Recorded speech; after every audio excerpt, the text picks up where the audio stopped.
Bismillahirrahmanirrahim. Assalamualaikum warahmatullahi wabarakatuh.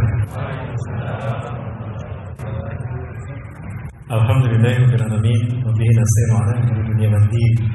Wassalatu wassalamu ala asyrafil anbiya'i wal mursalin wa ala alihi wa ashabihi ajma'in wa man ittaba'ahum bi ihsanin ila yaumid. Ma sya'allahu kan wa ma lam yasha' lam yakun wa la haula wa la quwwata illa billahil aliyyil azim. Qala Allah ta'ala fi kitabil karim wa bi qawlihi al-karim al-muhtaram. A'udzu billahi as-sami'il 'alim minasy syaithanir rajim min hamzihi wa nafthihi wa nafthihi. Ya ayyuhalladzina amanu taqullaha haqqa tuqatih wa la tamutunna illa wa antum muslimun. Wa kama qala ta'ala fi ayatin ukhra wa tazawwaju fa inna khayra zadi taqwa wa taquni ya ulil albab.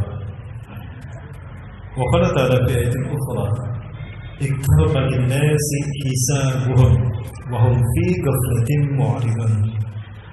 Ma ya'tihim min dzikrin min rabbihim muhdatsin illa istama'u wa hum yal'abun lahiyatan qulubuhum. Wa qala Rasulullah sallallahu alaihi wasallam amin.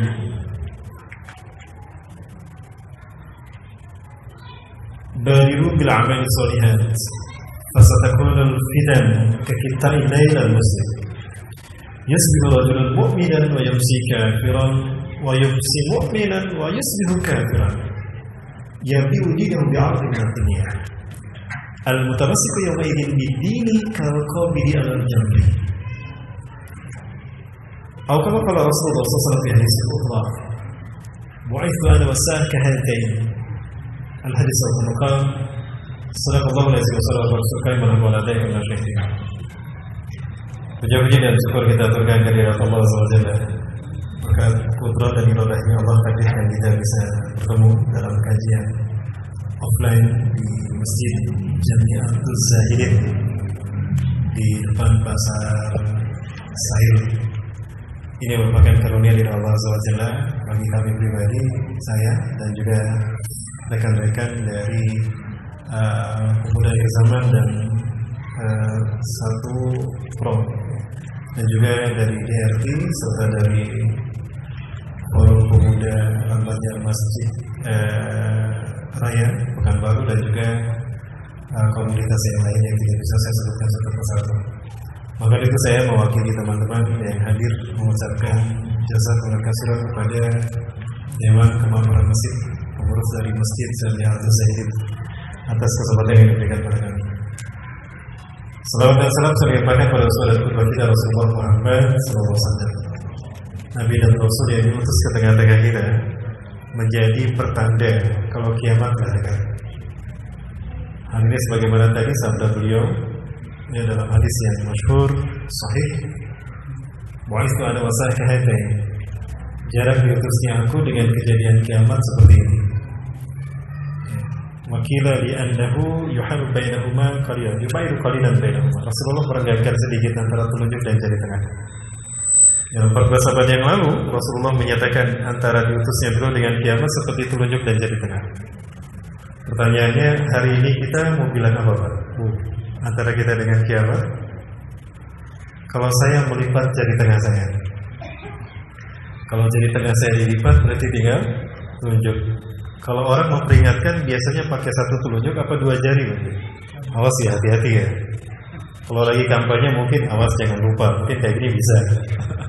Tapi kalau angka satu, ya ini biasa digunakan oleh mereka yang ingin memberikan peringatan pada seseorang agar orang itu memperhatikan betul-betul. Maka dia menggunakan angka satu. Nah, kenapa saya mengatakan demikian? Subhanallah, tanda demi tanda telah jelas Allah berikan kepada kita. Bahkan belakangan ini kita mengalami kembali apa yang disabdakan Rasulullah SAW. Salah satu dari tanda kecil kejadian hari kiamat adalah matinya manusia seperti matinya kambing di jalan-jalan. Pernah terjadi Bapak Ibu? Terjadi, dan ini belum hilang. Kita melihat bagaimana warga atau masyarakat Wuhan, Cina, mereka mati seperti kambing, mati di jalan-jalan. Tiba-tiba kelepok mereka mati. Ya, ada yang masuk ke got, ada yang nyangkut di pagar, ada yang bahkan begitu saja di tengah jalan. Ini sudah terjadi. Ini membuktikan bahwa Rasulullah tidak pernah berdusta. kata-katanya. Bahwa Rasulullah SAW bersabda berdasarkan bimbingan Allah wahyu, yang tujuannya membuat kita sadar agar kita kembali bertaubat kepada Allah Azza wa Jalla dan mempersiapkan kehidupan kita yang sesungguhnya. Ya, semua itu merupakan tanda bahwa kiamat memang telah dekat. Yang saya hormati dan saya muliakan Allah, para pengurus DKM Masjid Jamiatul Zahidin, Allah, para sesepuh, para ulama yang saya hormati dan muliakan Allah, hadirin kaum muslimin muslimat rahimakumullah yang sama-sama hadir. Dalam satu hadis Rasulullah SAW juga pernah menjelaskan terkait dengan kiamat itu sendiri telah dekat kejadiannya. Dan ini dinukilkan oleh Dr. Muhammad Ahmad Al-Mubayyan, seorang syekh dari Syam. Beliau pernah menuliskan buku ini, dan buku ini sekarang alhamdulillah sudah ada terjemahnya. Bapak Ibu yang membutuhkan bukunya, insya Allah pas menyediakan ya. Bapak Ibu tinggal pesan nanti, jadi promosi ini. Tinggal pesan ke PAS, nanti PAS akan mengirimkan kepada Bapak Ibu sekalian. Bisa pakai Ustaz? Bisa. Nanti Ustaz Saiful Bahri yang akan mengambil ini ya. Dan juga yang saya hormati dari teman dari dari donatur Rumah Tafiz ya, tadi sudah menyampaikan Bapak Ibu. Sebentar, kenapa tadi kita dulukan beliau ini dari Rumah Tafiz, dari donatur Rumah Tafiz? Ini untuk memberikan kesempatan bagi kita sebagai salah satu wasilah untuk kita mendapatkan syafaat nanti di akhirat kelak. Boleh saya cerita Bapak Ibu sebelum kita masuk pada materi? Seperti sinetron ada iklan ya. Anggap aja di sinetron ada iklan dulu Bapak Ibu. Boleh Bapak Ibu? Baik. Bapak Ibu rahmati Allah, ada yang mau masuk surga? Bapak Ibu mau masuk surga? Yang jawab sedikit. Memang surga peminatnya sedikit. Ya. Bapak Ibu mau masuk surga? Mau pas sekarang. Pak MC, alhamdulillah. Mohon maaf tadi tidak saya sebut Pak MC. Saya hormati, terima kasih sudah memberikan waktu. Ya, Bapak Ibu mau masuk surga? Yakin? Yakin. Hafal nama-nama surga? Mau masuk surga tapi nggak hafal nama-nama surga. Jangan-jangan hafalan neraka nih daripada surga. Saya tes Bapak Ibu ya. Baik, surga yang pertama surga apa? Oh, di seluruh tempat yang saya datangin, ketika saya tanya nama-nama surga, pasti jawabannya Firdaus semua. Yang pertama. Oke, Firdaus. Di bawah Firdaus apa Bapak Ibu? Aden, betul. Di bawah Aden Naim, subhanallah. Di bawah Naim. Kayaknya cuma satu orang yang masuk surga ini. Yang hafal satu orang. Firdaus, Aden, Naim. Di bawah Naim takluk. Masya Allah. Mau masuk surga nggak hafal nama surga. Makanya nanti di padang mahsyar tidak ada Grab, tidak ada Google Map, tidak ada Google Search Bapak Ibu. Hafalkan dari sekarang. Baik, yang pertama Firdaus, di bawah Firdaus Aden, di bawah Aden Naim, di bawah Naim Ma'wa, di bawah Ma'wa Darussalam, di bawah Darussalam Darul Maqamah, yang terakhir Baitul Ma'mur. Hafalkan ya Bapak Ibu. Hafal? Wajib yang pengen masuk surga. Kalau nggak hafal nanti saya berubah sini. Baik, dimulai lagi. Yang pertama, oke, di bawah Firdaus, di bawah Aden, di bawah Naim, di bawah Ma'wa Darussalam, di bawah Darussalam Darul Maqamah, di bawah Darul Maqamah Baitul Ma'mur, di bawah Baitul Ma'mur Masjid Jamiatul Zahidin. Bukankah Rasulullah SAW mengatakan bahwa mereka yang memakmurkan masjid maka saksikan bahwa mereka adalah ahli surga? Betul? Ya, jadi jangan lupa untuk memakmurkan masjid. Baik, Bapak Ibu rahmati Allah Subhanahu wa taala. Kita barangkali kurang pede kalau kita mengatakan kita ingin masuk surga karena kita belum punya amalan yang pantas untuk kita banggakan termasuk surga. Bayangkan, Rasulullah SAW sudah dijamin dengan rahmat Allah masuk surga saja, ibadahnya luar biasa. Kita jauh dari Rasulullah SAW. Apalagi Rasulullah, para sahabat saja kita sudah jauh. Lalu apa yang bisa kita andalkan untuk bisa kita masuk surga? Tadi sudah disampaikan. Bapak Ibu rahmati Allah, di antara mereka yang bisa memberikan syafaat kepada kita di akhirat kelak adalah para penghafal Quran. Ya. Dikatakan oleh Rasulullah SAW, Dzakara Nabi sallallahu alaihi wasallam min ahli Al-Quran hindama yudkhilul jannata. Rasulullah SAW cerita tentang seorang penghafal Quran ketika dia akan dimasukkan ke dalam surga. Yu'ta li sahibil Quran jannatah. Maka didatangkan kepada seseorang ahli Quran ini surganya. Lalu dia berkata kepada malaikat, "Ya malaikat Allah, iftah hadzal bab." Bukakan pintu surga ini. Ragifu an a'rifa kaifa kana jannati. Aku sangat rindu ingin tahu seperti apa surgaku ini. Aku ingin tahu, cepat malaikat. Tunggu wahai hamba Allah, wahai kekasih Allah. Hal innaka syai'un minal Quran. Apakah kau hafal Quran? Ya, malaikat tahu dia penghafal Quran. Tabaan. Bala hafiztu kamilan. Aku hafal Quran 30 juz. 30 juz Bapak Ibu ya? Bapak Ibu hafal berapa juz? 30 juz apa juz 30? Halo? 30 juz apa juz 30? Juz 30. Enggak apa-apa. Mudah-mudahan masuk surga. Ya. Tentu saja aku hafal Quran 30 juz kata dia. Idan ikra ma'indaka minal Quran. Kalau begitu baca apa yang kau hafal dari Quran. Maka dia membaca ayat demi ayat. Kalau hafal Quran 30 juz dimulai dari surat Al-Fatihah. Ini mohon maaf saya buka dengan ini dulu Bapak Ibu untuk memotivasi. Maka dia membaca Quran. Dia mulai dari Al-Fatihah. A'udzu billahi minasy syaithanir rajim. Bismillahirrahmanirrahim. Ayat demi ayat dibaca. Ketika dia membaca ayat Quran, tubuhnya naik Bapak Ibu. Kaget dia karena tubuhnya terbang. Sehingga dia berhenti dari bacaan Qurannya. Maka malaikat mengatakan, "Ya sahibal Quran, la tantahi bi qira'atik. Istamir qira'atak." Hai penghafal Quran, jangan berhenti. La tatawaqqaf. Istamir qira'atak. Lanjutkan bacaan Quranmu. Lalu dia pun membaca Quran kembali. Ayat demi ayat, surat demi surat dia baca. Dan surga menjadi surga dia lewati. Maka ketika dia sampai di ayat yang terakhir yang dia baca, kira-kira surat apa? An-Nas. Alladzi yuwaswisu fi sudurin nas minal jinnati wan nas. Di saat itu dia berhenti. Maka kemudian malaikat berkata, "Hadhihi hiya jannatul ya sahibal Quran." Inilah surgamu wahai penghafal Quran. Fa inna makanaka fil jannah 'inda akhir ayatin taqra'uha. Karena sesungguhnya tempatmu di surga adalah ditentukan dari ayat terakhir yang kau baca. Subhanallah. Menangis dia kalau dia telah mendapatkan surga yang tertinggi. Lalu dia berkata kembali, "Kalau begitu bukakan pintunya. Aku ingin tahu seperti apa isinya." Sebentar, Allah akan bertanya kepada Anda. Maka Allah bertanya, "Aina abawah? Wa aina walidah?" Di mana kedua orang tua anak ini? Maka malaikat berkata, "Ya Allah, ya Tuhan kami, tabbaka wa sa'alika rabbi, kullu hadin biyadi." Itu jawaban malaikat ketika ditanya oleh Allah. Sesungguhnya kedua orang tuanya sedang disiksa di neraka.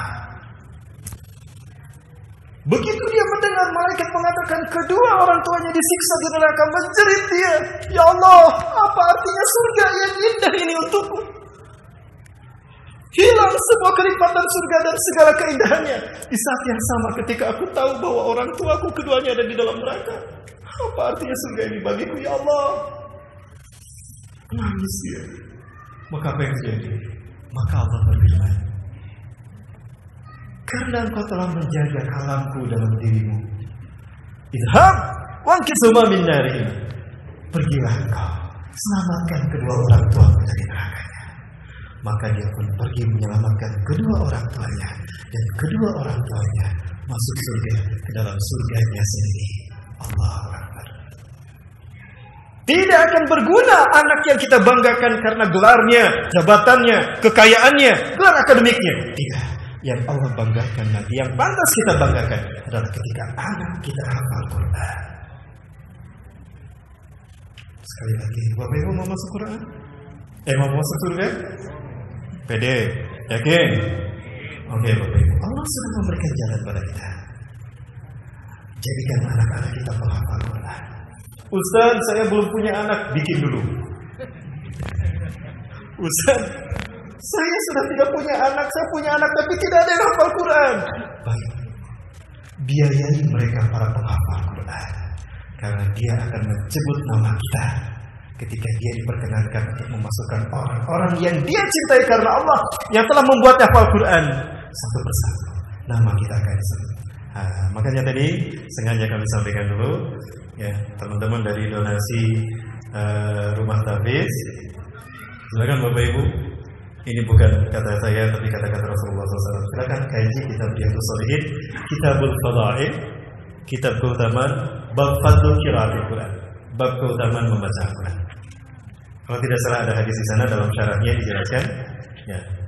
Baik Bapak Ibu rahmati Allah, itu saja untuk pembukaannya. Baik Bapak Ibu rahmati Allah Subhanahu wa taala. Kembali kepada yang tadi, ya, Bapak Ibu yang membutuhkan pembahasan tentang materi akhir zaman bersama saya, ada banyak referensi yang saya baca. Saya memiliki software dan juga terjemahan dari kitab Nihayatul Alam karya Dr. Muhammad bin Abdurrahman Al-Arifi. Ya, mudah-mudahan ini menjawab salah seorang ustaz yang mempertanyakan apakah saya mempunyai kitab ini atau tidak. Yang kedua, lebih dulu saya memiliki kitab An-Nihayah fil Fitan wal Malahib karya Al-Hafiz Imam Ibnu Katsir rahimahullah. Itu kitab yang bicara tentang huru-hara dan fitnah akhir zaman. Kemudian juga ada yang ini cukup luar biasa komplit, dan ini cukup bagi kita untuk memahami dan mempersiapkan diri bagi mereka yang ingin memahami bagaimana kondisi akhir zaman dan mempersiapkan diri untuk kehidupan akhirat. Ensiklopedia Akhir Zaman. Buku ini sangat representatif, sangat akademis sekali, ilmiah sekali maksud saya. Dibahas oleh Dr. Muhammad Ahmad Al-Mubayyad dengan sangat rinci dari berbagai macam sudut pandang. Bapak Ibu yang membutuhkan ini, insya Allah kitab ini ada di Ustaz Saiful Bahri, menyediakan beliau bersama satu pro yang insya Allah atau pemuda akhir zaman menyediakannya bagi Bapak Ibu yang membutuhkan. Bisa Ustaz ya, dikirim ke mesin aja mungkin yang membutuhkan, insya Allah bekerjasama dengan DKM Jamiat Rusaknya. Baik Bapak Ibu dan Bapak Allah Subhanahu wa taala. Pertama, bilakah kiamat terjadi? Betul, kiamat akan terjadi. Ya, Allah Azza wa Jalla menyatakan tentang hari kiamat ini di dalam beberapa ayat. Salah satunya surat Al-A'raf ayat 187. Allah Azza wa Jalla menyatakan, "A'udzubillahi minasyaitonir rajim. Yas'alunaka 'anis sa'ah." Mereka bertanya kepada Muhammad, kapan kiamat terjadi? Bilakah kiamat terjadi? Ayyana mursaha, kapankah ia akan terjadi? Qul, katakan oleh Muhammad, inna ma'ilmuha inda rabbi. Sesungguhnya pengetahuan tentang kapan kiamat terjadi hanya ada di sisi Allah Azza wa Jalla. Jangankan kita, Rasulullah SAW tidak mengetahui kapan kiamat terjadi. Ketika malaikat Jibril datang kepada beliau dan bertanya tentang iman, Islam, ihsan, lalu Jibril bertanya kepada Rasulullah, mata taqumus sa'ah. Rasulullah tersenyum. Rasulullah SAW menjawab, mal mas'ulu bi'alami minas sa'il. Yang ditanya tidak lebih tahu dari yang bertanya. Kita sama-sama nggak tahu, Mas Bro. Rasulullah begitu. Ya, kalau jawaban kita seperti itu barangkali. Ya, maka malaikat Jibril bertanya, akhbirni an ashratiha. Berikanlah kepadaku tanda-tanda kejadiannya. Maka Rasulullah menceritakan tanda-tanda kejadiannya. Terkait dengan tanda-tanda kejadian hari kiamat, Bapak Ibu, ada dua. Ada tanda kecil, asyratus sughra. Ada tanda besar, asyratul kubra. Tanda besar sudah dipatok oleh Rasulullah ada 10. Tanda besar. Nanti kita lihat. Tanda kecil itu jumlahnya banyak. Bisa sampai 200 buah. Karena banyak ulama-ulama, ya, ada banyak tanda-tanda yang belum terkodifikasikan oleh para ulama belakangan ini, ahli hadis ini, untuk menyebutkan tanda-tanda akhir zaman. Karena berbedanya pemahaman para ulama. Sehingga bisa jadi dari 164 yang saya temukan berkembang menjadi 200. Di antaranya, Bapak Ibu sekalian, di dalam buku ini disebutkan Rasulullah berkata 3 kali, ala inna min asratis sa'ah. Ingatlah dari tanda kiamat akan terjadi. Subhanallah, agak berat saya menyebutkan ya Bapak Ibu. Kalau saya membacakannya, kira-kira gak akan ada yang tersinggung. Ada. Ini beratnya menjadi ustaz akhir zaman Bapak Ibu. Ketika ngomong banyak yang tersinggung. Ada yang tersinggung maksud saya. Kalau cuma tersinggung saja gak apa-apa. Tapi yang bahayanya dia nangkep saya. Ya. Makanya saya sudah mengatakan Berat untuk menjadi ustaz akhir zaman. Lebih baik jadi ustaz akhir bulan. Baik, akan ada yang tersinggung ya? Ya, saya hanya membacakan hadis Rasulullah SAW saja. Ala inna min asratis sa'ah. Ingatlah dari tanda kiamat akan terjadi. Yang pertama, anturfa'al ashrar wa tudar ahyad. Orang-orang buruk akan muncul di permukaan, memimpin satu kaum, memimpin satu negeri. Wa tudar ahyad, dan orang-orang terbaik pilihan umat akan disingkirkan. Sudah terjadi belum? Di negeri entah berantah. Jangan nyebut di Indonesia, nanti ditangkap. Di negeri 6, 2. Pak. Sudah terjadi Bapak Ibu ya? Allahu Akbar. Hari ini jika kita menyaksikan pemimpin-pemimpin semacam itu, dan kita menyaksikan orang yang sebetulnya pantas untuk memimpin satu kaum, memimpin satu umat, dan mereka layak, dan mereka tidak berambisi, tapi mereka disingkirkan dan difitnah, bahkan dibunuh dan dijelaskan dalam penjara dan dibunuh. Lihat Muhammad Mursi, luar biasa. Itu berarti kiamat memang telah dekat kejadiannya. Yang kedua, ala inna min asratis sa'ah. Ingatlah dari tanda dekatnya kejadian kiamat kepada kalian. Antubahal qaul wa tuzadal amal. Atau kama qala fi riwayat ukhra, atau dalam hadis yang lain mengatakan Rasulullah antuzharal qaul wa tuzadal amal. Munculnya kata-kata buruk di mana-mana dan disia-siakannya waktu untuk berbuat amal baik untuk bekal ke akhirat. Lihat di medsos, di Instagram, di YouTube, di Twitter, kata-kata yang paling banyak muncul, kata-kata yang baik apa kata-kata yang buruk? Bukan hanya menistakan para ulama dan para habaib dan orang-orang soleh. Allah mereka hinakan, Rasulullah mereka hina. Betul? Ini fakta. Kata-kata buruk muncul dan mereka menyia-nyiakan waktu yang tinggal sedikit untuk beramal. Sudah terjadi Bapak Ibu? Sudah di entah berantah. Yang ketiga, ala inna min asratis sa'ah. Ingatlah dari tanda kiamat akan terjadi. Antuzlal maslah, fala yujadu ahadun man yughayyiruha. Akan munculnya masnah, dibacanya masnah, dan susah dicari orang yang bisa merubahnya. Para sahabat bertanya, ada sahabat bertanya kepada Rasulullah SAW, ya Rasulullah, famal masnah? Apakah masnah itu ya Rasulullah? Faqal Rasulullah SAW menjawab, ma kutiba siwa kitab Allah. Segala sesuatu yang ditulis selain kitab Allah. Atau dalam riwayat yang lain, ma kutiba siwa Quran. Sesuatu yang ditulis dan dibaca oleh manusia selain Al-Quran. Ini pemahaman saya. Bapak Ibu, jujur ya. Mau jujur Bapak Ibu? Allah saksinya. Bapak Ibu, jujur, mana yang paling banyak kita baca dan kita genggam? Mushaf Quran apa gadget? Halo? Mushaf Quran apa gadget? Kan? Inilah masalah itu. Inilah masalah itu. Dan kita susah untuk meninggalkannya, betul? Maka tidak bisa ditemukan orang yang bisa menghilangkan ini kecuali Allah dengan mencabut teknologi dari muka bumi ini.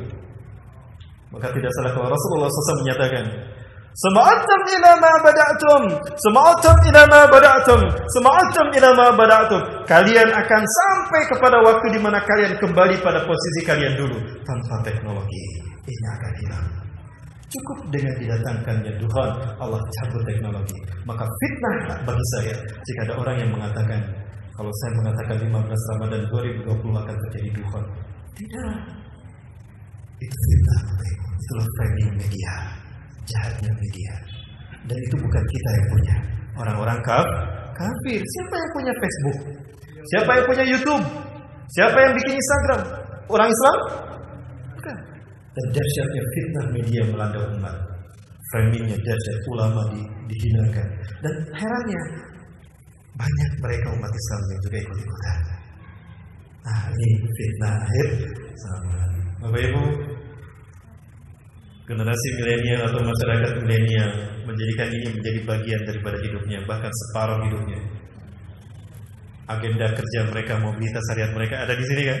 Bahkan profil mereka ada di sini. Bahkan keuangan dan kekayaan mereka, omsetnya ada di sini semua. Kita bertransaksi, kita beraktivitas, bahkan untuk kajian pun memang kita pakai ini. Betul? Betapa kita sangat tergantung dengan gadget yang satu ini. Dan jujur saja memang tadi ini yang paling kita banyak baca ketimbang mushaf Al-Quran.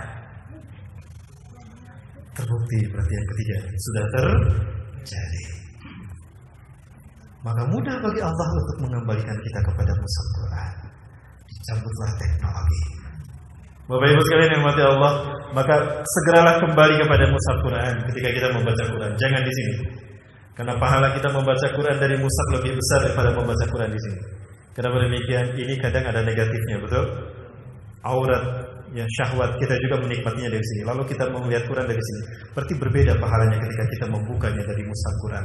Bapak Ibu sekalian, segeralah kembali pada mushaf Al-Quran. Kenapa? Sebelum Allah mencabut Al-Quran dari para penghafal Quran. Akan datang kata Rasulullah sebagai salah satu tanda kiamat akan terjadi.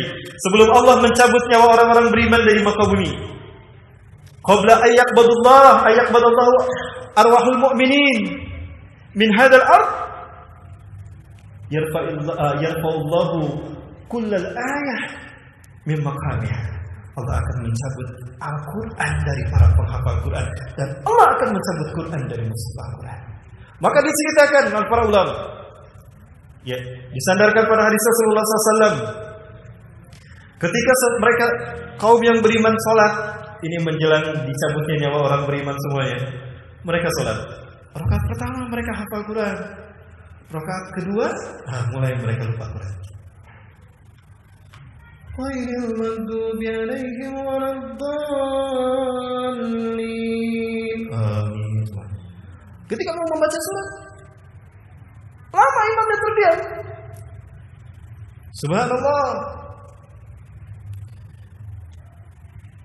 Subhanallah. Kemudian imamnya baca. Ada yang hafal. Wal qalami wa ma yasturun ma anta bi ni'mati rabbika bimajnun. Setelah itu lupa lagi. Sampai lama itu salat hening tanpa baca Quran. Subhanallah.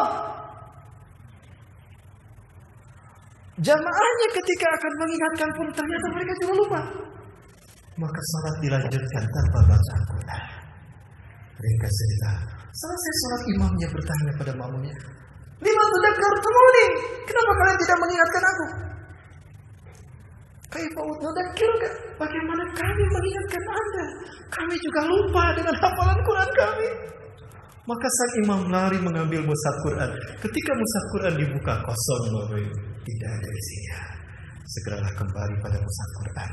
Tinggalkan membaca Quran dari gadget, kembali pada mushaf Quran sebelum Allah mencabut Quran dari tempatnya. Kapan ini akan terjadi? Menjelang Allah mencabut nyawa orang beriman di muka bumi. Kenapa demikian? Karena yang akan menyaksikan kiamat terjadi adalah makhluk yang terburuk di muka bumi. Dalam sebuah hadis yang panjang Rasulullah kemudian menceritakan, "Inna syiraran nasi fil alam." Sesungguhnya seburuk-buruk manusia di muka bumi adalah alladzina ja'atuhum sa'atu baghtatan. Kiamat, ya orang-orang yang kiamat datang kepada mereka tiba-tiba. Jadi manusia-manusia yang menyaksikan kiamat terjadi, itulah makhluk yang terburuk di muka bumi, lebih hina daripada binatang. Laulal bahaim fiha, andaikan tidak ada binatang-binatang di muka bumi yang membutuhkan air, la yumtiru, mereka tidak akan pernah diberikan hujan oleh Allah Azza wa Jalla. Allah tidak akan pernah menurunkan hujan. Artinya Allah masih lebih menghargai binatang ketimbang mereka. Lalu para sahabat bertanya, "Alisa fihal muslimun ya Rasulullah? Apakah di zaman itu tidak ada orang-orang Islam?" Katsirun minhumul muslimun. Banyak di saat itu orang-orang Islam. Jadi Bapak Ibu, ketika kiamat terjadi bukan tidak ada orang Islam, banyak orang Islam saat itu. Lakinna imanuhum la yujawizu hanajirahum. Tapi iman mereka tidak sampai di tenggorokan. Iman ya Rasulullah, di mana iman mereka ya Rasulullah? Iman mereka ada di pangkat. Iman mereka ada di jabatan. Iman mereka ada di harta dunia. Apakah hari ini kita tidak menyaksikan orang yang berani dan rela dengan bangga menjual agamanya demi pangkat, jabatan dan harta dunia? Terjadi tidak Bapak Ibu? Ada tidak mereka yang seperti itu? Saksikan, itulah mereka yang akan menyaksikan kiamat terjadi. Seperti itulah orang-orang. Na'udzubillah, subhanallah. Semua ini harusnya menjadi stimulus bagi kita, motivasi bagi kita, dorongan bagi kita untuk segera kembali kepada Allah. Betapa kiamat semakin dekat. Bapak Ibu rahmati Allah Subhanahu wa taala. Belakangan ini kita dihebohkan dengan satu berita dari Cina. Betapa di Cina ini telah di satu desa, di satu tempat pegunungan perbukitan terdengar suara yang menyerupai suara jeritan seekor binatang besar, dan itu terus-menerus muncul. Pernah mendengar Bapak Ibu? Para pengamat mengatakan apakah ini tanda telah dekatnya kiamat atau isyarat kehancuran Cina terlebih dahulu. Bapak Ibu rahmati Allah, coba kita masih ada waktu Pak? Berapa menit lagi ke Isya? Kita habis Isya lanjut Bapak Ibu ya? Tidak apa-apa? Habis Isya kita lanjut, nanti ada tanya jawab barangkali untuk menguatkan materi kita. Baik Bapak Ibu, mudah-mudahan ini berkah buat kita, amin insyaallah ya. Ini saya perlihatkan. Mudah-mudahan ada yang saya lupa. Saya pernah menyimpannya di sini waktu itu. Ini berita yang belakangan ini terjadi.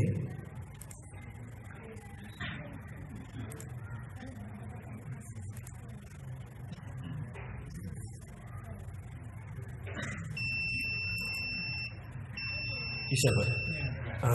Baik Bapak Ibu, jangan kemana-mana setelah sholat Isya berjamaah. Nanti kan pembahasannya. Kita akan dengan hamdalah. Alhamdulillah. Saya sudah dijamah karena saya musafir, saya tidak ikut sholat berjamaah.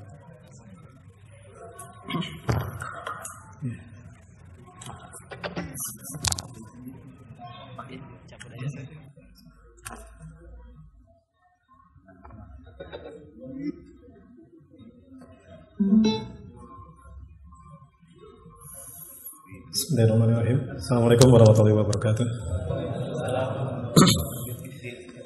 Alhamdulillah, bismillah, wassalatu wassalamu ala rasulillah wa ala alihi wa sahbihi wa mawala. Masya Allah, kana wa la masya Allah, kana la hawla wa la quwwata illa billah, amma ba'd. Qala Allah ta'ala fi kitabil karim bi qawli yahtadi muhtadun. A'udzu billahi samil alim minasy syaithanir rajim min hamzihi wa nafthihi wa nafthihi. Ya ayyuhalladzina amanu taqullaha haqqa tuqatih wa la tamutunna illa wa antum muslimun. Wa qala ta'ala fi ayatin ukhra وَأَعِدُّ لَكُمْ مَا اسْتَطَعْتُم مِّن قُوَّةٍ وَمِن رِّبَاطِ الْخَيْلِ تُرْهِبُونَ بِهِ عَدُوَّ اللَّهِ وَعَدُوَّكُمْ al-ayah.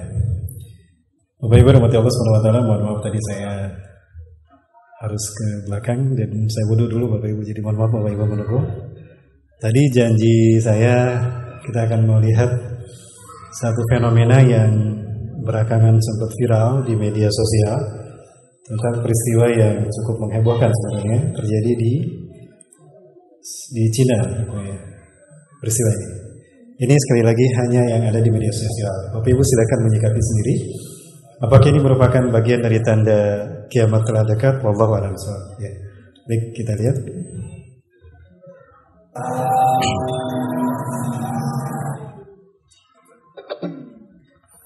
Sebentar Bapak Ibu.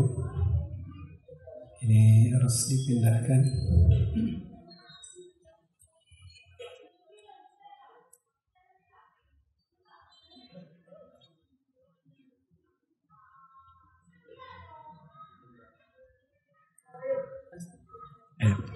Ada Pak, punten. Bapak bisa Pak, bisa.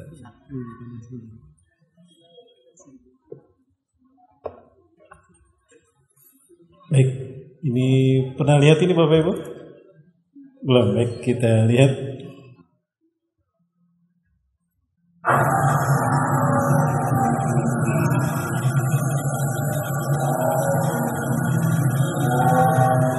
Nah ini suaranya.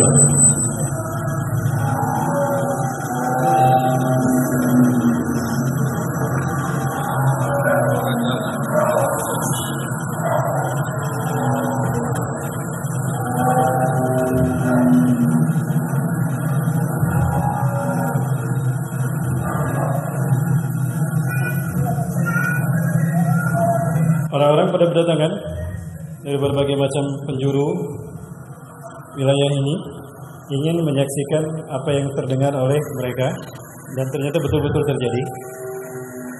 Nah, itu suaranya. Ini terkesan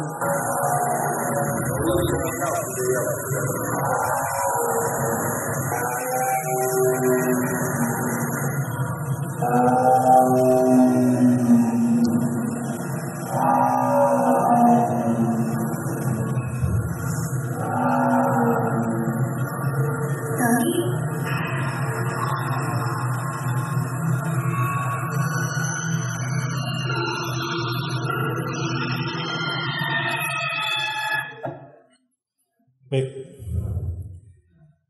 Ini sebetulnya panjang, Bapak Ibu yang mau nanti silakan. Saya akan meninggalkan data-data ini dari kajian-kajian saya di 1 Pro ya, pimpinan Ustaz Saiful.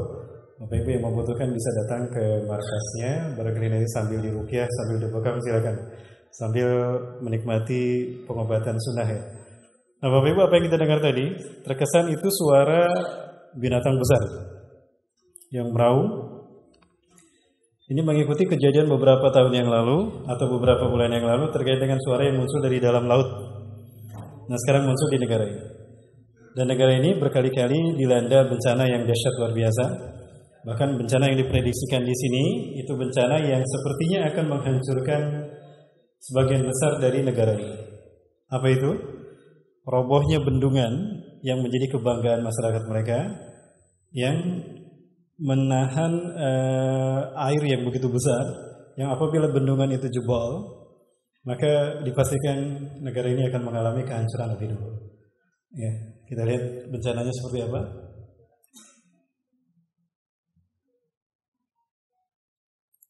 Melewati dari batas aman, maka kemudian memang dibuka beberapa pintu airnya, dan itu saja sudah membuat ya ketika dicampur dengan hujan yang ada sudah bisa menyapu habis ya kota-kota yang ada di daerah aliran sungai Yangtze ya, termasuk di Hubei dan lain sebagainya, itu dengan ketinggian yang mencapai 1 lantai ya, 1 lantai rumah yang ada di sana, dan itu sudah ratusan ribu ya rumah yang kemudian lenyap itu. Nah, bagaimana jika bendungan ini jebol? Dan kemungkinan bendungan ini jebol adalah sesuatu yang sangat mungkin hari ini, dan tidak ada jalan keluarnya. Kenapa begitu? Karena memang beban air yang ada di dalam bendungan itu sudah membuat bendungan tersebut itu melengkung, ya, tidak lurus kembali. Itu artinya bahwa tekanan yang diberikan oleh air dan sedimentasi yang ada di dalam bendungan tersebut itu sudah mendesak konstruksi bendungan.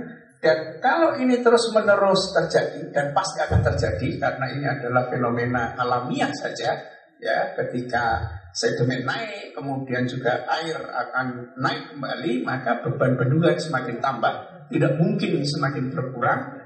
Maka memang satu-satunya yang mungkin adalah bahwa bendungan ini akan jebol. Dan jika bendungan ini jebol, maka bukan 14 juta rakyat yang terdampak, tapi bisa ratusan juta rakyat Cina yang terdampak. Dan ini bisa dikatakan ya sebagai kiamat bagi Cina itu. Baik, nah itu salah satu tayangan yang cukup viral. Jadi sebetulnya ada sesuatu yang disembunyikan di negara yang cukup viral belakangan ini. Para melihat Allah Subhanahu wa taala. Suatu saat Rasulullah SAW pernah menjelaskan tentang tanda bahwa kita berada di pintu gerbang kiamat. Di dalam kitab yang barusan dan juga di dalam kitab An-Nihayah fil Fitan wal Malahim pun terdapat 2 hadis Rasulullah SAW yang kalimat awalnya sama. Rasulullah SAW bersabda, "Baina yaday sa'ah." Di pintu gerbang kiamat. Kalau Rasulullah SAW menyebutkan di pintu gerbang kiamat, artinya kita dengan kiamat seperti apa? Ya, berhadapan-hadapan. Baina yaday sa'ah sinina khawadi'atan. Di pintu gerbang kiamat akan muncul tahun-tahun penuh dengan tipu daya dan tipu muslihat.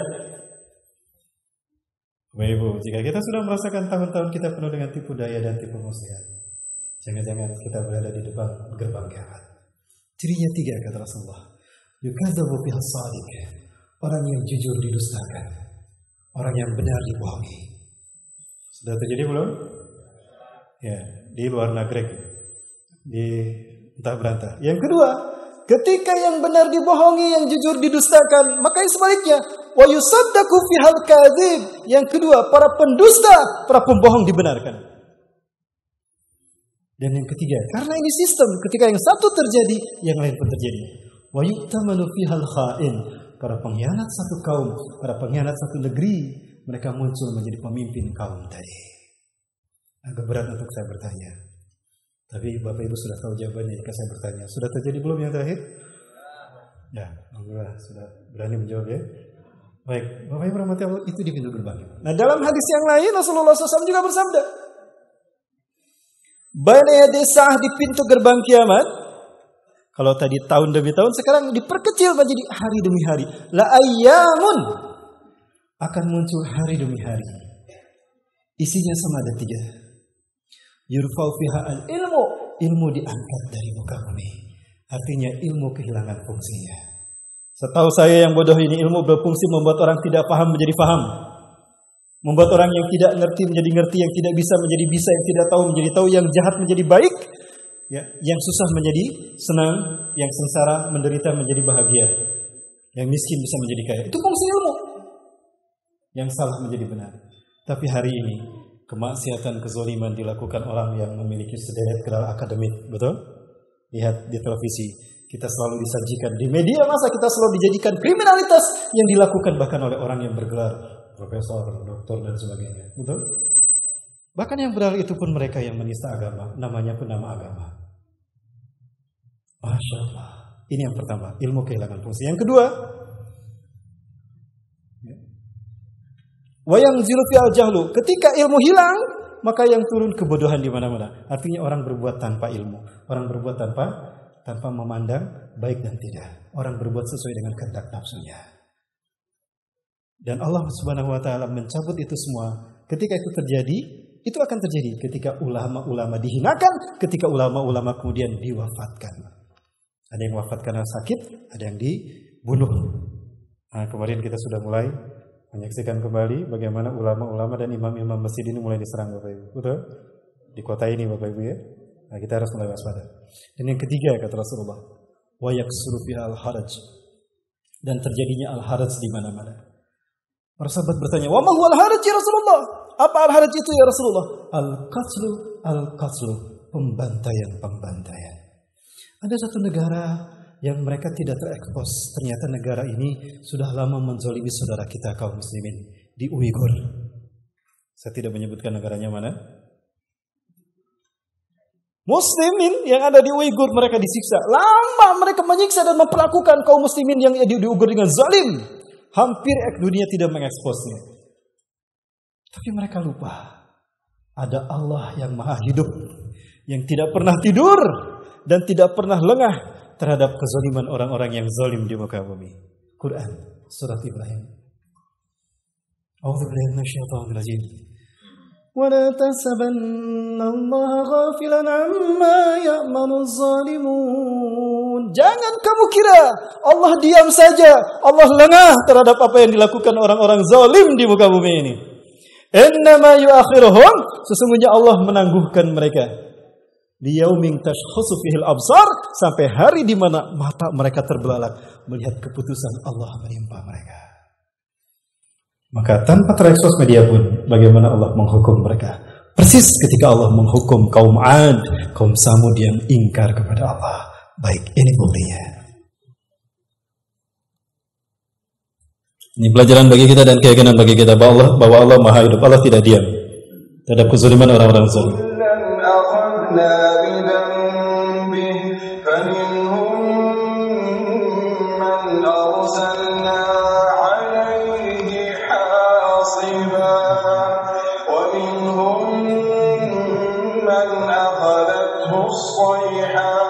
ومنهم من خسفنا به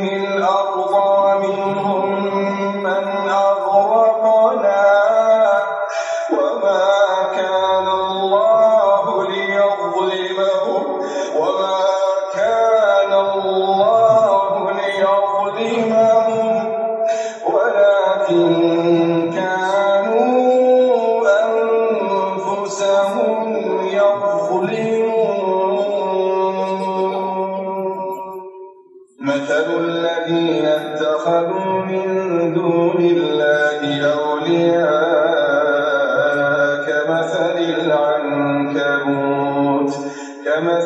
العنكبوت اتخذت بيتا وإن أوهن البيوت لبيت العنكبوت لو كانوا يعلمون إن الله يعلم ما يدعون من دونه من شيء. Bukankah begini cara Allah menghabiskan kaum Ad dan kaum Samud yang sombong, ingkar dan menghinakan para nabi dan rasul mereka? Allah tidak pernah tidur. Allah Maha hidup, Allah Maha berbuat. Semua alam tunduk, angin air tunduk kepada Allah.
Mereka kira mereka bisa menghindari Allah Azza wa Jalla. Tidak.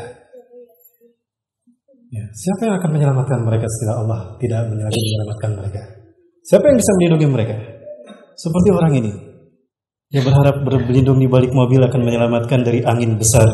Ternyata dia mati oleh mobil ini. Kita lihat Bapak Ibu.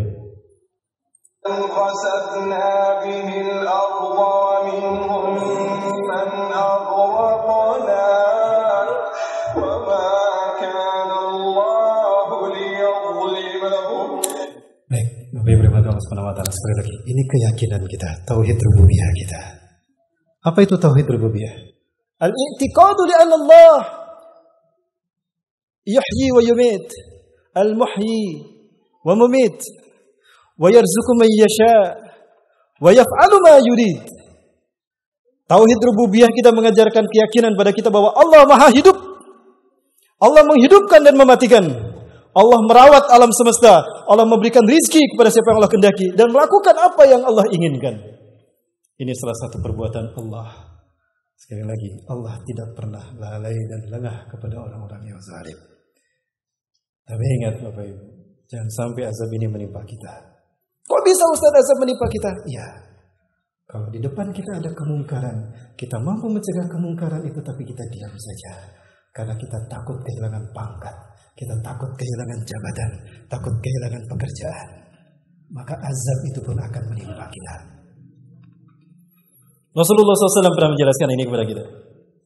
Inna Allah azza wa jalla la yu'adzabul ammah bi'amalil khasah. Sesungguhnya Allah tidak akan menyiksa satu kaum hanya karena kemaksiatan segelintir orang saja. Kalau yang zalim hanya segelintir orang, lah ya mereka yang diazab Allah. Hatta yarawul munkara baina zahranaihim, sampai mereka melihat ada kemungkaran di depan mereka. Wahum qadiruna ayyunkiruh, mereka mampu mencegah agar kemungkaran itu tidak terjadi. Fala yunkiruh, mereka diam saja, tidak mencegah kemungkaran itu. Padahal mereka mampu. Fa idza fa'alu dzalika, jika mereka melakukan itu diam saja, ada kemungkaran di depannya, kan itu tadi. Takut. Berarti takutnya bukan pada Allah, takut kepada makhluk, syirik. Adzabahullahu khassah wal 'ammah, maka Allah menyiksa kaum yang berbuat mungkar dan orang-orang yang berbuat mungkar dan kaum yang membiarkan kemungkaran itu terjadi. Itulah kenapa kami terus bergerak walaupun resiko kami dikriminalisasi. Karena kami tidak mau dihukum oleh Allah Dunia sementara, Bapak Ibu, dan kiamat sudah dekat. Salah satu penyebab umat Islam diam saja ketika kemungkaran terjadi adalah penyakit wahan, cinta dunia dan takut mati. Maka hilang kemuliaan umat Islam di mata musuh-musuh mereka. Ya, itu Bapak Ibu rahmati Allah. Maka jadilah umat Islam seperti buih di lautan. Jumlah mereka banyak, mayoritas, tapi mereka tidak punya kekuatan. Ya. Kita disantap dimangsa oleh bangsa-bangsa di dunia. Ya, padahal jumlah umat Islam mayoritas.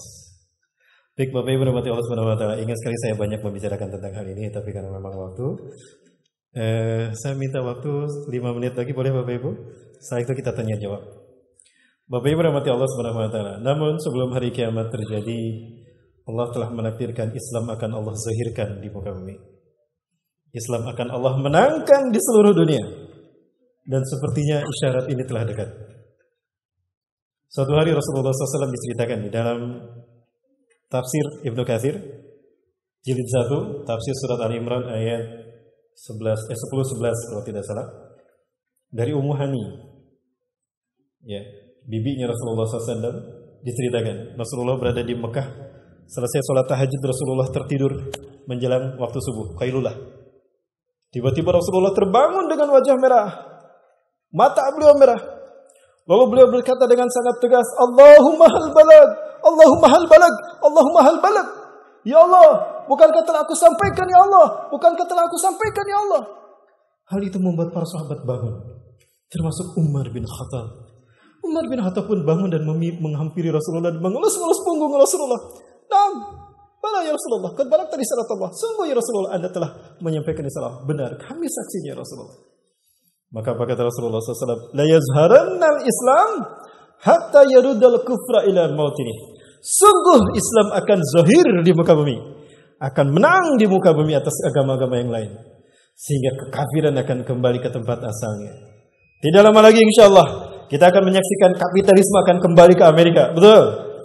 Tidak lama lagi kita akan menyaksikan komunisme akan kembali ke tempat asalnya. Ketika Islam zahir, Bapak Ibu. Salah satu yang menjadi tanda Islam akan zahir, dan ini adalah penghubung tanda kecil dengan tanda besar kejadian hari kiamat, adalah munculnya Imam Mahdi. Kapan Imam Mahdi muncul? Ketika ibadah umrah dan haji terhenti.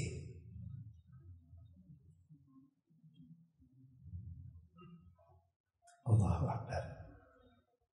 Padahal Imam Mahdi muncul di akhir zaman, dan di akhir zaman umat Islam kagus sair kata Rasulullah, mayoritas di muka bumi, tapi mereka terhalang untuk melaksanakan ibadah haji. Kenapa saya menyatakan baik? Sekali lagi ini pemahaman. Berbeda pendapat silakan, dan saya tidak akan menjelek-jelekan mereka yang berbeda pendapat dengan saya. Rasulullah SAW mengatakan, beliau dibaiat ketika momentum ibadah haji. Di saat kematian seorang raja, lalu diikuti oleh 3 putra mahkotanya berebut kekuasaan. Bagaimana kondisi Raja Salman sekarang? Masya Allah. Dan sudah mulai ada perebutan tahta? 3 putra mahkotanya? Subhanallah. Apakah antara MBS, Muhammad bin Naif, Khalid bin Farhan, 3 orang ini berebut kekuasaan? Allahu a'lam. Yang jelas, yaktatilu salah satu inda kanzikum, kata Rasulullah. Akan berperang 3 orang laki-laki di sisi Ka'bah kalian. Kanzikum yang dimaksud adalah Ka'bah. Silakan buka dalam syarah hadis ini, dalam kitab-kitab yang tadi saya sebutkan. Kulhum ibnu khalifatin, 3-3-nya putra mahkota. Thumma la yasiru ila wahidin minhum, tapi kekuasaan tidak sempat mereka dapatkan, karena kekuasaan itu Allah berikan kepada Imam Mahdi. Dan dalam hadis yang lain Rasulullah SAW menyebutkan, wa adadul ladina yubayyi'unahu ka'adadi ahli badarin, dan jumlah orang-orang yang membaiatnya seperti jumlah pasukan Badarku, sedikit sekali, antara 313 sampai 315 orang, dan itu di momentum ibadah haji. Bapak Ibu, apa kira-kira yang menyebabkan ibadah haji sepi sehingga hanya sedikit orang yang melaksanakannya? Munculnya pandemi wabah yang melanda umat manusia, termasuk umat Islam, hingga akhirnya apa? Ka'bah pun sepi dari tawaf. Dan ibadah haji pun masyarakat Indonesia ditunda keberangkatannya. Apa yang terjadi jika umrah dan haji dihentikan? Nantikan pembahasannya di jam tayang yang saya bersama saya di Masjid apa, Ustaz? Masjid pada zuhur ya Ustaz ya? Pada zuhur. Di Masjid Jami Ikhlas ya. Itu Jami Ikhlas pada zuhur hari Ahad ya. Masjid Jami Ikhlas ya pada terkait dengan wabah corona Bapak Ibu. Ya. Ya. Masjid Ikhlas Arika Jalan Asia Afrika ya. Masjid Ikhlas Arika. Arika. Ya, insyaallah. Itu kita bahas tentang mengambil hikmah dari wabah corona. Bapak Ibu rahmati Allah Subhanahu wa taala, terakhir dari apa yang saya sampaikan, pandemi Covid-19 ini telah mengakibatkan Mekah sepi dari pelaksanaan umrah. Saya sampai khawatir jika umrah ini terus-terusan, bahkan ibadah haji terhenti Bapak Ibu. Ya, saya sampaikan ini sekali lagi hanya pendapat saya saja. Sekali lagi kita berbeda pendapat, tidak apa-apa Bapak Ibu ya. Dan saya tidak akan menjelek-jelekan di media mereka yang berbeda pendapat dengan saya. Walaupun saya dijelek-jelekan, jadi curhat Bapak Ibu. Dan ini yang terjadi di Tanah Suci akibat pandemi Covid-19 bulan Maret, awal mula lockdown diberlakukan di seluruh dunia.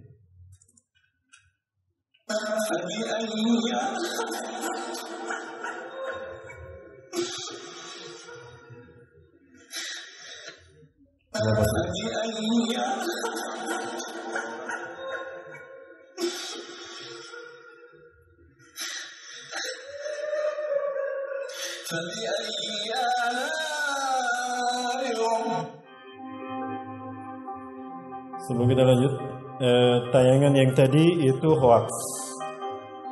Jadi itu bukan ketika sholat yang sedikit itu tadi, bukan. Tapi itu ketika momen yang lain. Jadi ada seseorang yang iseng mendubbing gambarnya yang itu. Kalau gambarnya memang peristiwa lockdown, tapi yang dibaca bukan surat Ar-Rahman, tapi surat Al-Fatihah. Menurut seseorang yang sudah mencari tahu. Tapi intinya yang kita bahas sekarang bukan itu, tapi sepinya Mekah dari yang tawaf dan umrah, dari tawaf umrah, dan khawatir ibadah haji tahun ini sedikit yang mendatangi. Assalamualaikum warahmatullahi wabarakatuh. Selamat datang kembali sahabatku di channel Muksid Haitami, channel yang akan selalu membahas seputar Makkah, kota Madinah, dan seputar Umrah. Hari ini tanggal 19 Rajab 1441 Hijriah, bertepatan dengan tanggal 14 Maret 2020. Kita bisa menyaksikan bagaimana kondisi di Masjidil Haram Makkah Al-Mukarramah begitu sepi. Jadi Masya Allah, seperti tadi di cuplikan video ini, bahwa beberapa orang saja yang sholat di Masjidil Haram, meskipun kita percaya bahwa meskipun secara zahir kita melihat hanya beberapa orang yang melaksanakan kontaminasi terkena virus corona. Ini Bapak Ibu sekalian nomor Allah. Padahal sebelum terjadinya COVID-19 di zaman kita ini, Ka'bah tidak pernah sepi dari mereka yang tawaf, betul? Dan kapanpun kita datang ke Masjidil Haram, memasuki Masjidil Haram, kita akan menyaksikan selalu ada orang yang tawaf. Hanya sholat wajib yang membuat tawaf terhenti. Setelah sholat wajib, maka kemudian tanpa wirid begitu salam selesai, lalu dilaksanakan kembali sholat tawaf. Pertanyaannya, jika tawaf terhenti seperti ini, tidak ada lagi yang tawaf, bahkan ibadah haji pun dihentikan, maka apa yang terjadi? Bapak Ibu, ibadah haji adalah konfigurasi tauhid umat manusia secara komunal, dan sholat pembuktian tauhid manusia secara individu. Dan ini ada kaitannya dengan sholat. Dan isinya dimulai dari sholat. Gara-gara lockdown ini, maka masjid-masjid sepi dari sholat berjamaah. Betul? Apakah kita, kalau Rasulullah SAW menyebutkan kiamat tidak akan terjadi sehingga masjid-masjid megah tapi kosong isinya. Kiamat tidak akan terjadi sehingga Allah mencabut Ka'bah dari muka bumi. Maka Rasulullah SAW mengatakan, tawaflah kalian sebelum Allah mencabut Ka'bah dari muka bumi. Ya. Sehingga kalian tidak akan pernah menyaksikan bekasnya, tidak bisa menyaksikan bekas dari Ka'bah itu, seolah-olah Ka'bah tidak pernah ada di tempatnya. Maka bertawaflah sebelum Ka'bah diangkat. Seperti apa pembahasannya Bapak Ibu? Ada kaitan antara peristiwa ini dengan ibadah salat dan ibadah haji, dan kedua-duanya merupakan simbol tauhid. Artinya ketika tauhid hilang dari muka bumi, apa yang akan terjadi? Rasulullah SAW mengatakan, la taqumus sa'atu hatta la yuqala fil ardi Allahu Allah. Kiamat tidak akan terjadi sehingga di muka bumi tidak terdengar orang mengucapkan Allah, Allah, Allah. Bapak Ibu rahmati Allah Subhanahu wa taala, sayang sekali waktunya tidak cukup. Ya, tapi saya insyaallah sampai hari Ahad. Hari Senin saya baru bertolak kembali ke Bandung. Jadi saya insyaallah sampai Ahad malam Senin berada di Pekanbaru ini ya. Insyaallah besok kita ke Pelalawan ya. Pelalawan insyaallah besok, dan hari Ahad full saya di Pekanbaru dan maksudnya di sekitar sini. Baik Bapak Ibu rahmati Allah, sebelum kita tutup barangkali mohon maaf sekali lagi saya belum banyak membahas hal lain. Oh iya, ada satu lagi yang lupa ya.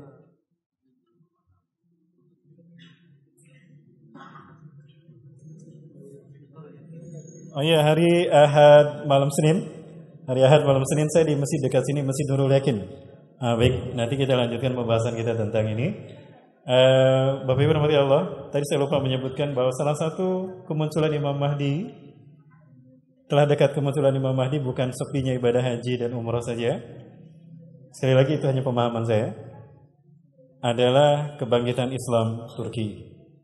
Kita sudah mendengar Bapak Ibu sekalian bagaimana keberanian Presiden Erdogan luar biasa.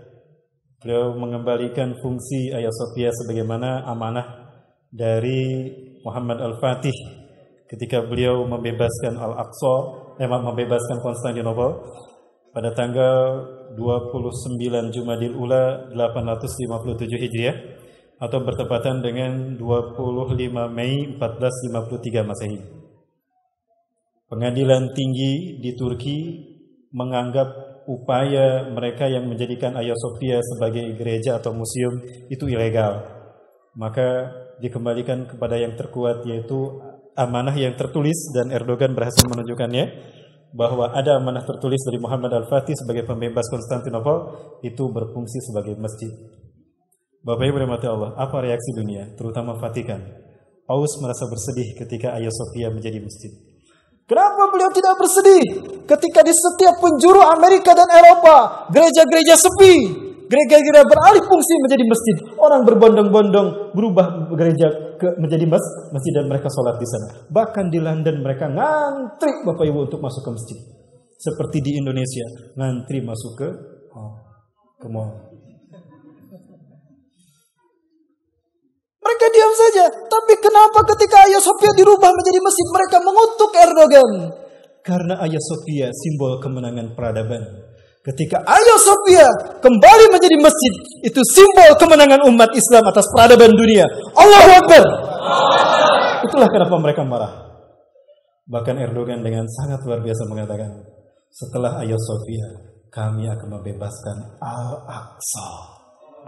Pertarungan terakhir yang akan dipimpin Imam Mahdi, finalnya adalah pembebasan bumi hijrah Rasulullah SAW, bumi Isra Mi'raj Rasulullah, Masjidil Aqsa. Dan jika Masjidil Aqsa sudah dibebaskan kaum muslimin, sehingga manusia menyaksikan bendera Rasulullah SAW berkibar di Masjidil Aqsa dan pelataran Masjidil Aqsa, apa yang akan terjadi? Rasulullah SAW menepuk pundaknya Abdullah bin Hawalah Al-Azdi. Ya Ibn Hawalah, hai Ibn Hawalah, idza ra'aita ashabarati as-sud aw liwa as-sud taqumu fi Baitul Maqdis aw fi aqnabi Baitul Maqdis fasatu aqrab ilaika min huna ila huna. Hai Ibnu Hawalah, jika kamu menyaksikan panji Islam, panji Rasulullah, panji hitam yang berkalimat bertuliskan la ilaha illallah Muhammadur Rasulullah berkibar di Masjidil Aqsa atau di pelataran Masjidil Aqsa, maka kiamat lebih dekat kepada kalian ketimbang kepala kalian dengan pundak kalian. Erdogan dengan berani mengatakan, setelah Hagia Sophia menjadi masjid, kami akan membebaskan Al-Aqsa. Dan bukankah itu akan terjadi setelah kemenangan Imam Mahdi melawan Bani Rum yang mereka berkumpul di bawah 80 bendera. Hum yastami'una tahta samanina rayah. Mereka berkumpul di bawah 80 bendera. Satu bendera isna asyara alaf junudan, 12.000 pasukan. Artinya Imam Mahdi dan pasukan terbaik dunia akan menghadapi 1 juta orang-orang Romawi. Di saat itu Romawi menguasai Turki, berarti Turki akan dikuasai Eropa. Apakah ini sebabnya membuat Eropa di bawah komando Vatikan Amerika marah kepada Erdogan sehingga Erdogan diperangi? Wallahu a'lam bishawab. Saya tidak mau melanjutkan, nanti disebut cocok logi. Bapak Ibu rahmati Allah Subhanahu wa taala, seharusnya peristiwa demi peristiwa itu membukakan mata hati kita untuk kembali dekat kepada Allah. Bertaubat kepada Allah, kita makmurkan kembali masjid. Justru momentum corona ini adalah momentum yang sangat tepat untuk membuktikan bahwa masjid menjadi solusi kita untuk memperbaiki virus corona ini. Betulkah demikian? Nantikan pembahasannya di hari Ahad ba'da zuhur bersama Satu Pro Pemuda Akhir Zaman, ya, donasi rumah tahfiz dan juga Forum Pemuda dan Remaja Masjid Raya, dan juga Muslimah Sadar Akhir Zaman Musaz, dan juga DKM Masjid di Pekanbaru. Terima kasih Pekanbaru sudah mengundang kami. Mohon maaf jika ada yang kurang dari saya, terutama Masjid Jamiatul Zahidin. Terima kasih Pak. Belum pamit ya? Masih ada waktu pertanyaan Bapak Ibu. Baik Bapak Ibu, sebelum saya pamit barangkali waktu saya kembalikan pada Amir Majelis, barangkali Bapak Ibu ada yang mau disampaikan. Silakan. 2 pertanyaan aja Pak. Satu dari Bapak, Bapak-bapak, satu dari Ibu. Barangkali ada pertanyaan Bapak Ibu. Pak, silakan. Saya langsung aja ke Fuller.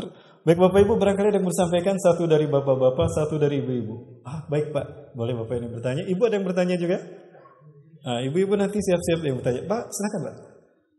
Assalamualaikum Ustaz, saya Adi Jamaah. Saya ingin bertanya. Waalaikumsalam warahmatullahi wabarakatuh. Umur umat Islam itu sudah lebih dari 1.500 tahun, dan mungkin saya nonton video Ustaz tidak begitu. Mohon penjelasannya lebih Ustaz. Pertama kali Bapak mendengar ini dari siapa? Bukan video saya, bukan. Bukan ya, baik gitu. Ya. Baik, Bapak tadi bertanya tentang penjelasan bahwa umur umat Islam itu 1.500 tahun. Tidak lebih dari itu. Dari mana penjelasan itu barangkali Pak ya? Baik, ini saya sampaikan hadis Rasulullah SAW terkait dengan umur umat Islam, umat akhir zaman. Ini ada di dalam Sahih Bukhari Bapak Ibu. Tapi saya perlihatkan dulu yang satu ini Bapak Ibu. Itu Bapak Ibu saya ambilkan dari beberapa kitab. Salah satu kitab yang paling banyak saya ambil datanya adalah kitab Atlas Tarikhil Anbiya wal Mursalin karya Syekh Sami bin Abdillah Al-Maghluz, atau terjemahannya Atlas Sejarah Para Nabi dan Rasul. Ini sudah ada terjemahnya Indonesia. Dan ini hardcover, bagus Bapak Ibu. Nah, Nabi Adam AS itu usianya 1000 tahun dan beliau diturunkan perkiraan Bapak Ibu di tahun 5872 sebelum Masehi. Sekali lagi ini perkiraan. Ya, karena tidak bisa ada yang mengatakan tepat, karena memang sekali lagi kita berdasarkan periwayatan yang banyak dan dalam arti lama juga, dan sehingga validitas memang banyak yang mempertanyakan. Artinya dari Nabi Adam ke kita belum lebih dari 8.000 tahun, belum sampai angka 8.000 tahun. Berarti peradaban manusia ini tidak lebih dari 8.000 tahun.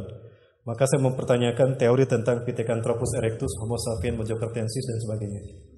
Baik, yang kedua, Nabi Nuh alaihissalam usianya 950 tahun. Sebetulnya usia yang Allah sebutkan 1000 kurang 50. Tidak 950. Ketika Allah Azza wa Jalla mengatakan 1000 kurang 50 bukan berarti 950. Artinya ada makna lain Bapak Ibu. Ya, 1000 kurang 50, dan perkiraan beliau diutus kurang lebih di tahun 4250 sebelum Masehi. Kemudian Nabi Ibrahim usianya 175 tahun kurang lebih, dan beliau diutus kurang lebih di tahun 1900 sebelum Masehi. Ya, lalu saya kasih garis. Kenapa? Karena yang di bawahnya itu bukan usia nabinya, tapi usia umatnya. Usia umat Nabi Musa itu 900 tahun. Bapak Ibu, usia satu kaum itu dalam penjelasan kesepakatan para ulama ahli tarikh, ijtima'ul mu'arikhin, kesepakatan para ahli tarikh bahwa umur satu kaum dimulai dari nabi mereka diutus sampai muncul nabi berikutnya setelah nabi mereka. Dan yang kedua, ada yang berpendapat umur satu kaum ditentukan berdasarkan keberlakuan kitab yang dibawa oleh mereka, oleh nabi mereka. Sehingga umur Yahudi ditetapkan berdasarkan keberlakuan Taurat. Umur Nasrani ditetapkan berdasarkan keberlakuan Injil. Maka didapatkanlah angka seperti ini. Umur Yahudi 900 tahun kurang lebih, dan umur Nasrani 500 tahun. Adapun umat Islam ada angka 1500 tahun kurang lebih. Dari mana angka itu? Ternyata ketika saya teliti, saya kaji, para ulama di antara mereka mengambil hadis dari Abu Hurairah radhiyallahu an, riwayat Imam Bukhari. Ini saya temukan hadisnya memang ada di dalam Sahih Bukhari, Bapak Ibu. Ya, dari Abu Hurairah radhiyallahu an, bab umrul ummah.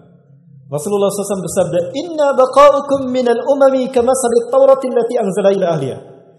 Perumpamaan kalian berada di muka bumi seperti dibandingkan dengan kaum-kaum terdahulu, seperti Taurat yang Allah turunkan pada orang Yahudi. Amarahum ayya'malu biha min tulu'il fajri ila ghurubisy syamsi. Allah perintahkan orang Yahudi mengamalkan Taurat dari subuh sampai maghrib. Falamma tasafan nahar, tatkala sampai waktu zuhur, ajazu biha, mereka kehabisan tenaga. Maka perintah itu mereka kembalikan pada Allah Azza wa Jalla. Lalu Allah Azza wa Jalla melanjutkan perintah itu kepada orang Nasrani dalam bentuk Injil. Allah perintahkan mereka mengamalkan dari zuhur sampai maghrib, tapi mereka hanya bisa sampai asar, berarti setengah seperti orang Yahudi. Lalu Allah teruskan perintah itu kepada orang Islam dalam bentuk Al-Quran, dan orang-orang Islam sempurna mengamalkannya sampai maghrib. Maka kepada orang Islam Allah berikan 2 qiraat, kepada ahli kitab Yahudi dan Nasrani Allah berikan masing-masing 1 qiraat. Protes Yahudi dan Nasrani, "Ya Rabb, limada ajruna nisfa min ajrihim?" Ya Allah, kenapa pahala kami setengah dari pahala mereka? Afala nahnu aksara umuran wa amalan? Bukankah kami paling banyak umur dan paling panjang umur dan paling banyak amalnya? Allah bertanya pada mereka, "Az-zalamtukum? Hal uzallimukum? Apakah aku menzalimi kalian? Ahunaka adilun minni? Apakah ada yang lebih adil daripada aku?" kata Allah. Bapak Ibu rahmati Allah, hadis inilah yang kemudian ditafsirkan oleh para ulama ahli tarikh seperti itu, Pak.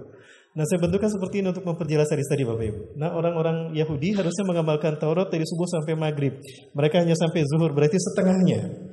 Maka Allah berikan 1 qiraat. Andaikan mereka sampai maghrib sempurna, Allah berikan 2 qiraat. Begitu pula orang Nasrani harusnya mengamalkan dari zuhur sampai maghrib. Ternyata mereka hanya sampai asar. Allah beri juga 1 qiraat. Andaikan mereka mengamalkan sampai maghrib, maka mereka mendapatkan 2 qiraat. Umat Islam karena umurnya hanya dari asar sampai maghrib, tapi mereka tuntas mengamalkannya, Allah beri mereka 2 qiraat. 2 adalah 1 ditambah 1. Betul Bapak Ibu? Matematika kita sama? 1 ditambah 1 berapa? 2. Karena ada matematika versi itu 1 ditambah 1 11, Bapak Ibu. Kemarin rame ya? Versi siapa? Ya, versi seseorang yang akan buka-bukaan. Karena udah, jangan dilanjut.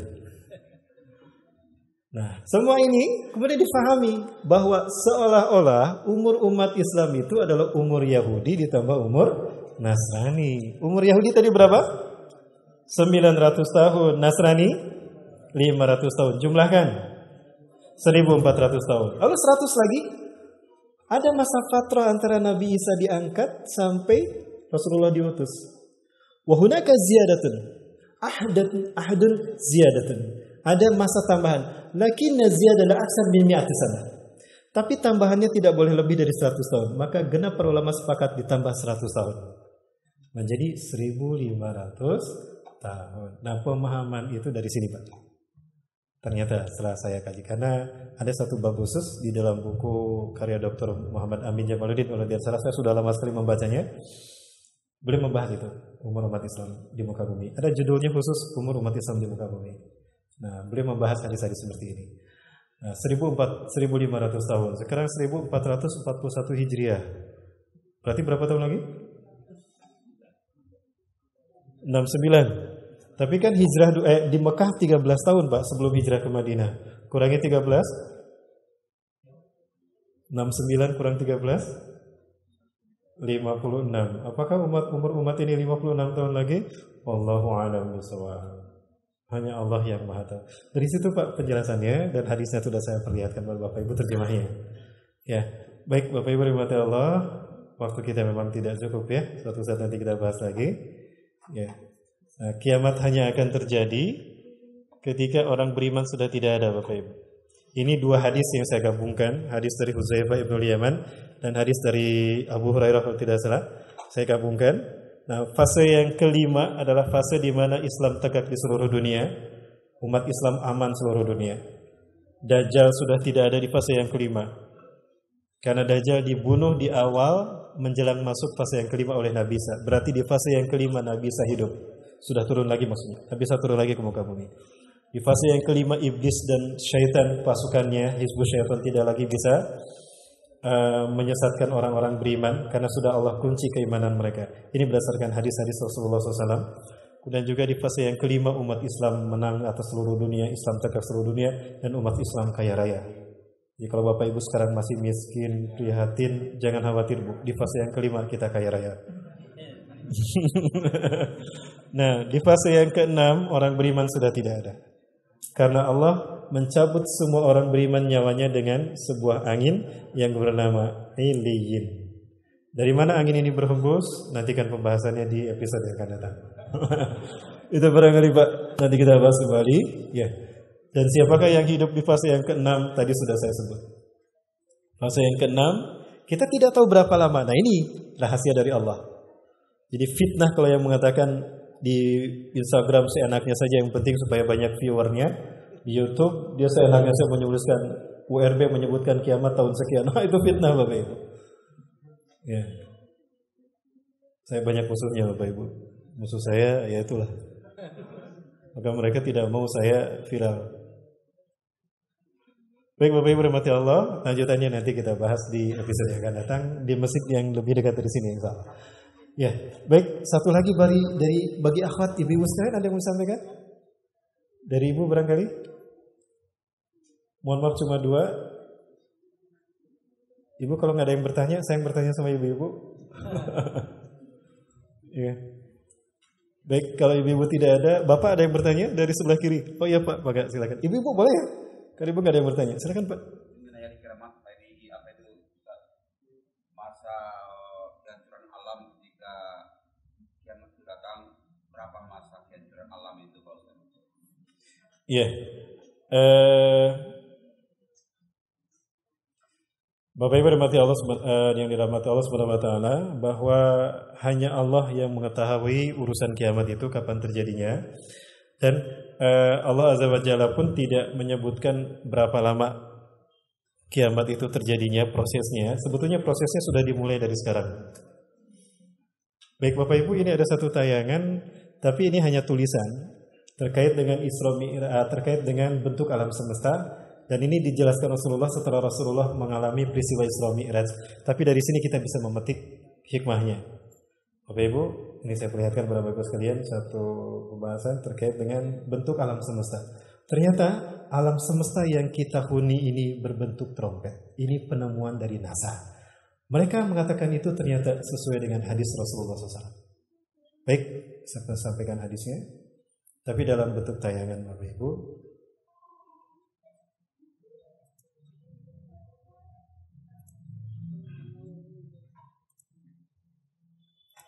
Maaf sebentar Bapak Ibu, saya cari dulu.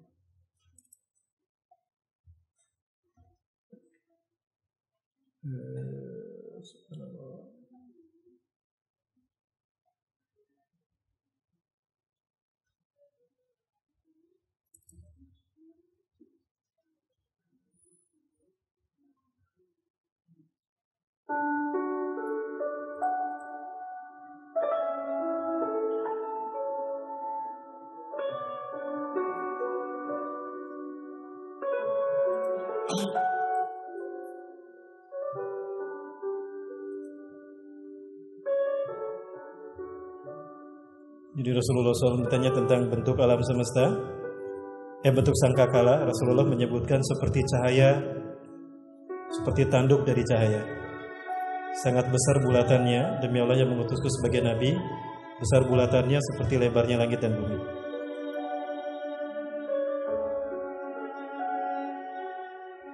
Ada 3 tiupan yang akan ditiupkan oleh malaikat Israfil terhadap trompet ini.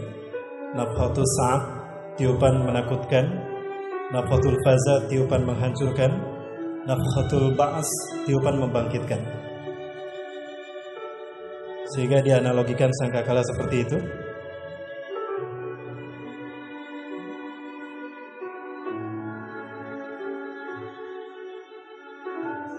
Ini galaksi Bima Sakti, terdapatnya tata surya kita di mana kita tinggal. ilmuwan NASA telah menemukan trompet sangkakala Israfil. Rasulullah SAW menyebutkan seperti ini, sangkakala Israfil seperti itu, sehingga orang-orang ada yang membayangkan seperti lonceng alam semesta ini.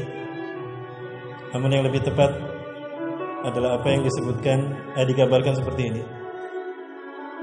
Inilah Bapak Ibu yang dirahmati Allah. Saya lebih sepakat dengan yang seperti ini, tapi agak mirip tanduk, di mana ujungnya inilah yang disebut dengan Sidratul Muntaha.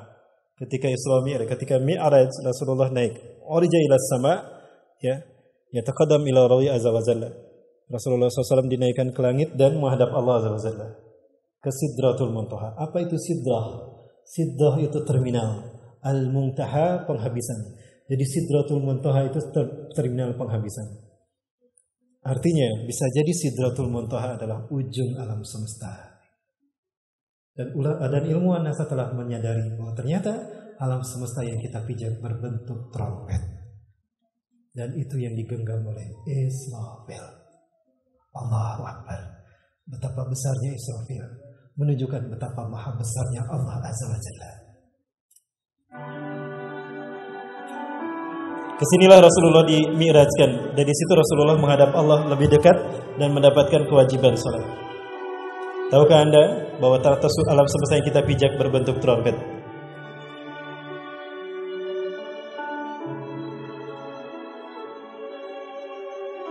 Nah, digambarkan seolah-olah seperti ini alam semesta. Berarti betapa besarnya Israfil.